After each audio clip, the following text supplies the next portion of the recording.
Hey guys, how's it going? All right, I just want to give you guys a little story about what happened to my car a couple days ago. So basically, what happened was the car was driving fine all day without any kind of issue, uh, and I went to Walmart, parked it there, got something, came back, and out of nowhere, it wouldn't crank. So no crank, no start issue that I had. So basically, everything on the dash worked fine. Everything in the car worked fine. There was absolutely no issues at all. The remote worked fine. Was able to get into the car. Radio was blasting. Radio was on. Everything. All right. So basically, I was thinking to myself, probably the battery was the issue. So what I did was I turned on the headlights, went out and checked out the beam, just to give me a gauge on how bright the headlights were. I could probably determine whether the battery was good or not. And the headlights were really bright. So right off the bat, I was thinking if they were that bright, I should at least get like a really slow crank if the battery was kind of low. Regardless, I had to check out where the battery was. I went and checked out where the battery was just to make sure that all the terminals were clean and they were tight. And I noticed that the terminals were a little bit corroded. There was some white bluish stuff on there. So what I did was I took out a bottle of Coke, poured it on the terminals, and was trying to clean it with some paper towels, and was able to clean it pretty good. Now the terminals weren't super tight.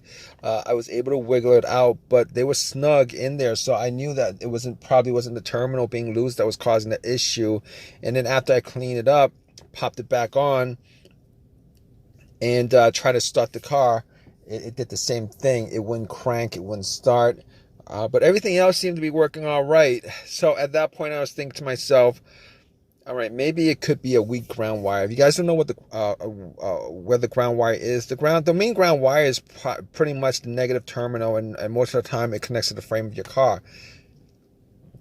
So I checked it just to make sure there's no corrosion, that it wasn't split or anything like that. There was no issues with it. So what I did after that was I had a battery pack that I bought a couple of months ago, because I had the same situation where I swapped out the battery. I was hoping that it was the battery, even though I swapped it out, considering I could actually just swap it out at Walmart. So I actually put the battery pack on there. It was at 100%. Tried to start it, and still wouldn't start. So at that point, I knew it was probably not the battery. And even though, I didn't think it was the alternator, I could probably just at that point rule out the alternator, because if it was the alternator, the car would have at least slow cranked, or I would have been able to start it. And then once I took the battery pack off, it would have just died out. So at that point, I was able to rule out a bunch of stuff. I was able to rule out the battery, the ground cable, and the alternator, even though that probably wouldn't have caused the issue.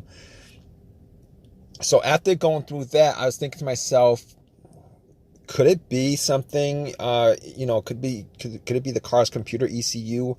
Because I did see a check engine light on my dash, and that check engine light was there. It's been there for a while, and I believe it was for a O2 sensor issue. Now, I did have an OBD2 that I bought from Walmart, and it was a $19 OBD2, one of the cheap ones, and I pretty much hooked it on to my OBD port, and try to make sure that I was actually getting a connection between the car's computer and the car itself.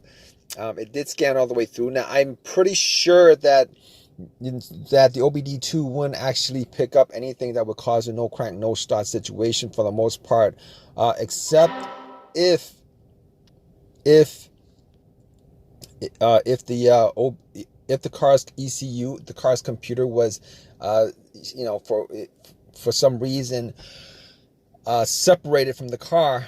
For what reason, couldn't communicate with the car. But anyway, regardless, I actually plugged it in. It scanned all the way through. Only code that popped up was the aux02 sensor code, and at that point, I was pretty sure that it wasn't anything to do with the car's computer, any codes that would cause it, and I actually had to move on to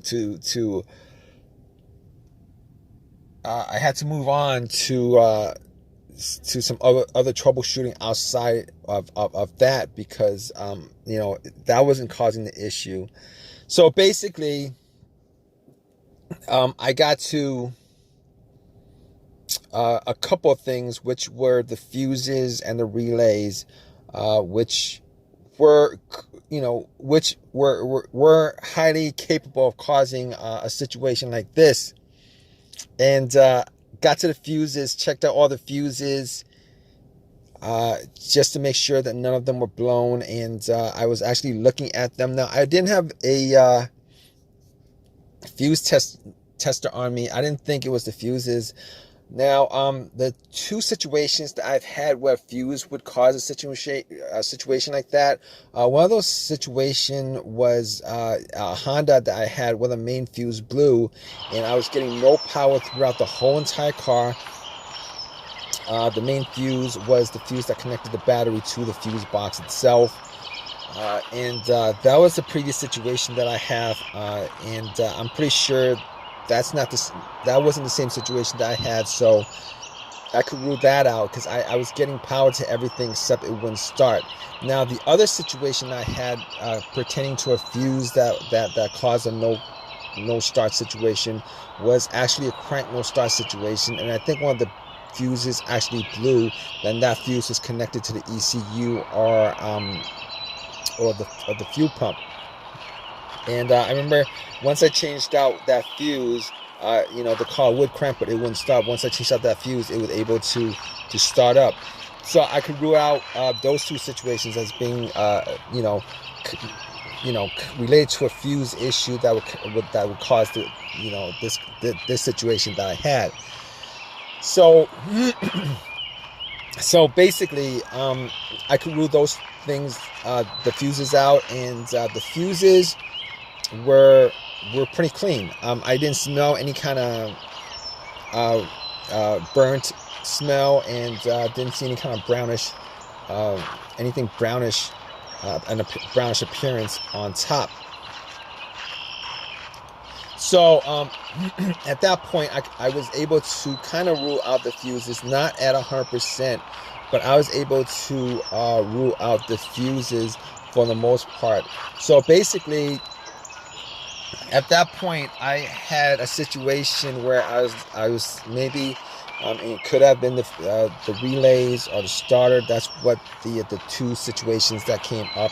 But I didn't think it was the starter, because I did switch out the starter about, I would say I switched out the starter about a year and a half ago, and that would, it seemed like it was a starter issue, but I didn't really want it to be a starter issue, considering I only put maybe like 20,000 miles on my car, and I think they should last a lot longer than that. But anyway, before I even went there, I looked at the relays, just to see whether they had issues or not. Now, I couldn't make out whether the relays had issues, but I did get to the starter relay. I pulled it out. It looked like it was a bit dirty or whatever, but I had some rubbing alcohol, put it on some paper towel, and wiped the connectors, put it back in, try to start it. It really didn't do anything. Didn't change up the situation. So I was thinking it was a weird situation, because it would click every time I would I would try to start the car. It would click, but it wouldn't crank. It wouldn't crank at all. Normally when it clicks, it normally means that the relay is working, because that's what the relays do when there's electricity going through, that it clicks to connect the connection, to whatever it's relaying the electricity to. But regardless of that, I actually had another relay that I was able to swap out with that, and I actually was looking for another relay with the same, with a similar relay in the box, and I was actually able to find one. And what I did was I took that relay out, and I swapped it with that with the other relay, and I went back and tried to start it, and guess what? Bam! It started up. It worked without a problem, and at that point, I knew that it was the relay that was the problem. All right. So it was a pretty easy fix. I drove to AutoZone, which was within that whole shopping center. Swapped out the relay, and that was like 3 days ago. Haven't had a situation since. I've been driving the car, turning it on, off, for 3 days. Haven't had that situation at all. So just want to give you guys, just gonna give you guys that story of a quick fix that I had of my car. If you guys are in the same situation, you guys watching this video, hopefully you guys have as easy of a fix as I had on my car. You guys have a comment, leave your comment in the comment section. Please give me a thumbs up. Please subscribe.